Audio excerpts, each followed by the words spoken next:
अब question number 14 solve करते हैं. So the question number 14 says particle of equal masses are placed at n-2 of the corners of a n-sided polygon. Find their center of mass. तो question है इसके हमारे पास एक n-sided polygon है, इसके n-2 sides पे हमने इक्वल मासेस m रख दिए हैं and we have to find ऐसे सिस्टम का centre of mass. Let us start with question number 14. Now they say कि इनके पास n साइड्स का एक रेगुलर एक पॉलीगॉन है जिसके n-2 साइड्स पे उन्होंने वेट रखे हैं. So let us create one polygon. Let us say ये हमारा एक पॉलीगॉन है और ये है इसके n sides, n sides a1, a2, a3 and this is an-2 और ये an. तो इसके n वर्टाइसेस को हमने a1, a2, a3 नाम दे दिया एंड लेट अस से कि जो ओरिजिन है वो इस पॉलीगॉन का सेंटर है O. सो यहां से क्या होगा, a1 का पोजीशन वेक्टर क्या हो जाएगा, it would be a1 vector, a2 का position vector a2 vector, a3 का a3 वेक्टर. सिमिलरली an-2 का an-2 वेक्टर और an का an वेक्टर. हमने क्या माना कि इस पॉलीगॉन का जो सेंटर है वो इस केस में हमारा ओरिजिन है. Now what we have to find is ऐसे सिस्टम का सेंटर ऑफ मास जिसपे n-2 वेट्स रखे हुए हैं. तो लेट अस से कि a1 और a2 को छोड़ के सब पे वेट्स रख दिए हैं. तो यहाँ पे एक वेट रखा है इस वर्टाइसिस पे, इस वर्टाइस पे भी रखा है, इस पे भी रखा है, यहाँ भी रखा है और यहाँ भी रखा है. इन सब पे हमने वेट रखा है और a1 और a2 पे नहीं रखा है. तो हमें अब ऐसे सिस्टम का सेंटर ऑफ मास निकालना है. लेट अस से o' is the centre of mass in this case. तो मैं लिख पाऊंगी o' vector in this case would be m into a1 vector plus m into a3 vector, क्योंकि a1 और a2 पे तो हमने वेट नहीं रखा है. m into a3 vector, m into a4 vector till m into an-2 vector plus m into an vector and this complete thing divided by n-2 into m. This is equals to o'. So this reduces down to a3 vector plus a4 vector till an-2 vector, an-1 vector, an-2 vector plus an-1 vector plus an vector, this completely divided by n-2. तो हमें यहाँ पे a3 vector, a4 vector till an vector की value पता करनी है. Now अब यहाँ पे हम नेगेटिव मास का कॉन्सेप्ट यूज करते हैं. फिजिक्स में सबने सेंटर ऑफ मास पता करने के लिए नेगेटिव मास का कॉन्सेप्ट तो यूज किया ही है. सेम चीज हम यहाँ भी अप्लाई करते हैं. लेट अस से कि इस केस में सारे जो वर्टाइसेस है उस पे एक एक मास रखा है, इक्वल मास m. तो उस केस में हमारा सेंटर ऑफ मास क्या हो जाता, हमारे पॉलीगॉन का सेंटर जो हो जाता O. तब हम कहते हैं O अगर सब पे ही मास होता तो you would have said 0 vector would have been equal to a1 vector plus a2 vector till an vector divided by n. ये कब होता, if equal masses are placed at every vertex are placed at each vertex. If equal masses are placed at each vertex, तो हम कह पाते that the center of the polygon or the origin in this case would be equal to the center of mass. तो यहाँ से हम conclude कर पाते a1 vector plus a2 vector till an vector, this is equals to 0, और minus of a1 vector plus a2 vector, this is equals to a3 vector plus a4 vector till an vector. तो यहां से हमें क्या मिली, हमें value मिली a3 a4 an vector की समेशन की value, this is equals to minus a1 vector plus a2 vector. इसी वैल्यू को अगर हम यहां सब्स्टिट्यूट करें So what we get is minus a1 vector plus a2 vector divided by n minus 2, और मैं इसे ऐसे भी लिख सकती हूँ minus O G vector into 2 upon n minus 2, और मैंने यहाँ पे ओ जी किसे अज्यूम कर लिया, I have assumed O G vector as the mid point of a1 a2। मैंने OG वेक्टर को mid point of a1 a2 assume कर लिया, तो यहां से मैं लिख पाऊंगी this would be equals to minus OG vector into 2 upon n minus 2। आसान सा क्वेश्चन था, सेंटर ऑफ मास का कॉन्सेप्ट था और कुछ नेगेटिव वेट का कॉन्सेप्ट था। So this is more like an application of vectors in physics. Physics में हम कहाँ वेक्टर्स यूज करते हैं, this question was more based on the application of centre of vectors in physics. Now let us solve the last question for today and for the sheet E1. So मैं इसे रब करती हूँ and let us solve the 15th question and even the last question for the sheet, which is the question says prove the point, find the position vector of the point of intersection of three planes, और हमें तीनों planes की equation दी हुई है। So अभी हमने जो last question solve किया था उसमें क्या दिया था कि तीनों प्लेन्स ही एक लाइन ऑफ इंटरसेक्शन से पास होती थी, बट ये उससे कुछ अलग तरह का क्वेश्चन है। Let us solve this one. अब 15th क्वेश्चन सॉल्व करते हैं। सो 15th क्वेश्चन में हमें तीन प्लेन्स दी हुई है, r dot n1 equals to p1, r vector dot n2 equals to p2 and r vector dot n3 vector equals to p3, और हमें इन तीन प्लेन्स के इंटरसेक्शन से मिलने वाले पॉइंट के पोजीशन वेक्टर पता करने हैं। आई होप आप सभी समझ पा रहे होंगे कि किस तरीके से जब तीन प्लेन्स इंटरसेक्ट करेगी तो हमें उनके इंटरसेक्शन से एक पॉइंट मिलेगा। जब दो प्लेन्स इंटरसेक्ट करती थी तो हमें एक लाइन मिलती थी, ये तो हम समझते थे, बट अब तीन प्लेन्स इंटरसेक्ट कर रही है तो how will we get a point. I hope everyone is understanding. मैं इसी चीज को ड्रॉ करके समझाने की कोशिश करती हूँ। लेट अस से ये है हमारी फर्स्ट प्लेन π1, इसको एक और प्लेन ने इंटरसेक्ट किया तो इन दोनों के इंटरसेक्शन से हमें एक लाइन मिलेगी, ये हम सभी जानते हैं। तो इन दो प्लेन्स के इंटरसेक्शन से लेट अस से हमें एक लाइन मिलती है।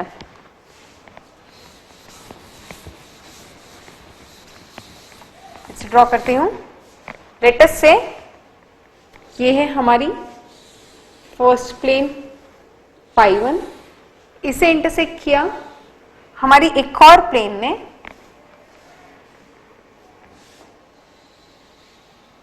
लेट अस से कुछ यहां पर। So what we got our next plane π2, and what is this line, this line is the intersection of plane 1 and 2। Now इसी प्लेन को 1 को ही एक और प्लेन ने इंटरसेक्ट किया, लेट अस से है ये है हमारी प्लेन 3। तो इन तीनों प्लेन्स के इंटरसेक्शन से हमें ये पॉइंट मिलेगा which is point P। So this point P is the point which lies on all the three planes simultaneously and thus is the point of intersection of plane 1, 2 and 3। और हमें क्या करना है, हमें इस P के coordinates पता करने हैं। तो हमें तीन प्लेन्स दी हुई है क्वेश्चन में। फर्स्ट प्लेन की इक्वेशन है r vector dot n1 vector equals to p1, second की इक्वेशन है r vector dot n2 vector equals to p2, और थर्ड की इक्वेशन है r vector dot n3 vector equals to p3। और हमें इन तीन प्लेन्स के इंटरसेक्शन से जो पॉइंट मिल रहा है उसकी इक्वेशन पता करनी है। तो हम क्या करते हैं, इस p को किसी भी लीनियर कॉम्बिनेशन ऑफ वेक्टर्स के टर्म में एक्सप्रेस करने की कोशिश करते हैं। So let us try to express this point P as a linear combination of some vectors. और यहाँ पे since it is 3D, so we will express P as a linear combination of 3 vectors. हम usually express करते हैं i cap, j cap, k cap के form में, but यहाँ पे हम n1, n2 और n3 को यूज करके तीन इंडिपेंडेंट वेरिएबल वेक्टर्स बनाते हैं और फिर P को उसके फॉर्म में एक्सप्रेस करने की कोशिश करते हैं। सो यहाँ से हम तीन इंडिपेंडेंट वेक्टर्स कौन कौन से बनाएंगे। First would be n1 cross n2, which would be a vector perpendicular to the normals of plane 1 and plane 2, hence parallel to 1 and 2. Similarly, we will find a vector n2 cross n3 which is perpendicular to normals of n2 vector plane 2 and 3. or which is perpendicular to n2 vector and the n3 vector. And third we will form n3 cross n1, which is a vector perpendicular to normals of plane 3 and 1. So let us try to express P in terms of these three independent variables. So let us say P represents some r vector, and it would be equal to A into n1 vector cross n2 vector plus B n2 vector cross n3 vector plus C n3 vector cross n1 vector. Now this is our point P के position vector. अब हमें यहाँ पे n1, n2 और n3 की values तो पता है. What are unknown are A, B and C. हमारे पास तीन वेरिएबल्स है और इन A, B, C की वैल्यू को पता करने के लिए हमारे पास तीन इक्वेशंस भी दी गई है. Since this point P R vector is going to lie on these three planes, so इस पॉइंट P को इन तीनों प्लेन्स की इक्वेशंस को भी सैटिस्फाई करना ही पड़ेगा. सो let us try to first substitute this point P in plane 1. Let us say ये है P vector, confusion avoid करने के लिए, क्योंकि यहाँ पे भी R था तो मैंने इसे P कह दिया. Let us try to substitute this P in first plane 1. So what we get is R vector dot P vector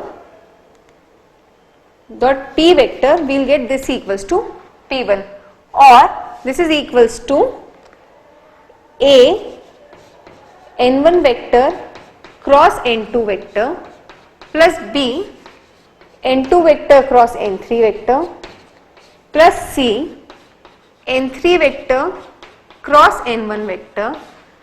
This into n1 vector, this is going to be equals to P1, or what we know can write from here is, अब देखते हैं. अब सबसे पहले हम A n1 cross n2 dot n1 करेंगे. So what we get is A vector into n1 cross A into n1 cross n2 dot n1. What is this? This is the box product of n1, n2 और n1. और हमने देखा था कि if box product में दो vector similar हो तो बॉक्स प्रोडक्ट की वैल्यू 0 हो जाती है. या फिर हम इसे ऐसे समझे, what is n1 cross n2? It is a vector perpendicular to n1 and n2. और अगर हम उसका डॉट n1 करेंगे तो what we are going to get is 0 here. Next we will get is B into n2 cross n3 dot n1 plus C n3 cross n1 dot n1. this complete thing is equals to P1. Again इस term की value भी 0 हो जाएगी, क्योंकि हम देख n3 cross n1 dot n1 box product में दो वैल्यूज इक्वल है, तो what we get is 0. So what this boils down to is, this implies B into n2 cross n3 dot n1 को मैं लिख सकती हूँ box product of n1 into n3. So I can write this as n1 n2 n3 का box product. This is equals to P1, और I can write B equals to P1 upon box product of n1, n2, n3. यहां से हमें मिली B की वैल्यू. Similarly अब हम इसी इक्वेशन, इस P वेक्टर को सेकेंड इक्वेशन में सैटिस्फाई करेंगे. जब हमें यहां सैटिस्फाई करेंगे तो what we'll get is A n1 cross n2 dot n2, ये 0 हो जाएगा. B n2 cross n3 dot n2 भी 0 हो जाएगा. What will be left is C n3 cross n1 dot n2. So what will get here is C will be equals to P1 upon box product of n1, n2, n3, and similarly we'll get A equals to P2 upon box product of n1, n2, n3. सभी को clear है किस तरीके से हमें मिला? C को find out करने के लिए हमने क्या किया, इस इक्वेशन में R को इस इक्वेशन में सैटिस्फाई किया, तो हमें क्या मिलेगा C into n2, C into N2 N3 cross N1 this is equals to P2। तो यहां हमें मिलेगा P2 और यहां हमें मिलेगा P1। और सिमिलरली A की वैल्यू सेटिस्फाई करने के लिए हम इसे यहां सेटिस्फाई करेंगे तो हमें वैल्यूज मिल जाएगी। This is B C equals to P2 upon N1 into N3, B equals to P1 upon N1 into N3 का box and A equals to P3 upon N1 into N3 का box. I hope ये सभी को clear है। तो यहां से हमें A, B और C की वैल्यूज मिल गई। This is A P2 upon box product of N1 into N3, B is P1 upon box product of N1 into N3 and C A is P3 upon box product of N1 into N3। इन values को जब हम यहां substitute करेंगे तो हमें P vector की value मिल जाएगी which is the position vector of the point of intersection of these three planes. So इस तरीके से हम इसकी वैल्यू निकाल सकते हैं। तो most important part of this question was कि हम किस तरीके से P को किसी तीन इंडिपेंडेंट वेक्टर्स के फॉर्म में या तीन इंडिपेंडेंट वेक्टर्स के लीनियर कॉम्बिनेशन में एक्सप्रेस करें और फिर हम ये सोचे कि हम N1 cross N2, N2 cross N3 और N3 क्रॉस N1 को तीन लीनियर वेक्टर्स अज्यूम कर सकते हैं। इस क्वेश्चन को सॉल्व करने के और भी बहुत तरीके हो सकते हैं but this is the most systematic and the most easiest way. हम चाहते थे इन तीनों इक्वेशंस को साइमल्टेनियसली सॉल्व करने की कोशिश करते और हम कहीं ना कहीं उलझ के रह जाते, हम रिकर्सिवली एक ही चीज पे घूमते आते। So this is the most systematic way of solving this question. यही कॉन्सेप्ट है पूरा वेक्टर्स इन 3D में कि एक क्वेश्चन को सबसे आसानी से कैसे सॉल्व करा जाए। अगर हम कभी कभी ऐसा होता है कि हम क्वेश्चंस को मैथमेटिकली या वैल्यूज पुट करके सॉल्व कर लें, चालू कर दें, कभी कभी बहुत लंबा हो जाता है और कभी कभी वही क्वेश्चंस अगर हम डायरेक्ट वैल्यूज को अज्यूम करके सॉल्व करें तो आसान भी हो जाते हैं। तो that is what we have to think about and decide कि किस क्वेश्चन को किस तरीके से आसानी से सॉल्व करा जा सकता है। और एक चीज हमने हमेशा देखी है कि जब भी हम वेक्टर्स इन 3D को ज्योमेट्रिकली विजुअलाइज करके क्वेश्चन सॉल्व करने की कोशिश करते हैं तो विज़ कि हम उसको मैथमेटिकली सॉल्व करें, क्वेश्चन हमेशा आसान ही हो जाता है। सो विद दिस हमारा वेक्टर्स इन 3D की शीट का डिस्कशन ऑलमोस्ट कंप्लीट हो जाता है और थ्योरी तो हम ऑलरेडी कंप्लीट कर ही चुके हैं। This almost ends our chapter vectors in 3D। I hope यहाँ पे किसी को कोई भी डाउट नहीं है अभी तक तो एटलीस्ट। आप और क्वेश्चन सॉल्व कीजिए, कहीं भी डाउट हो यू कैन कॉन्टैक्ट अस। मैं या फिर दूसरी faculties will be always available to help you and will be glad to help you. So as of now let's end our chapter vectors in 3D and thank you everyone. Good bye.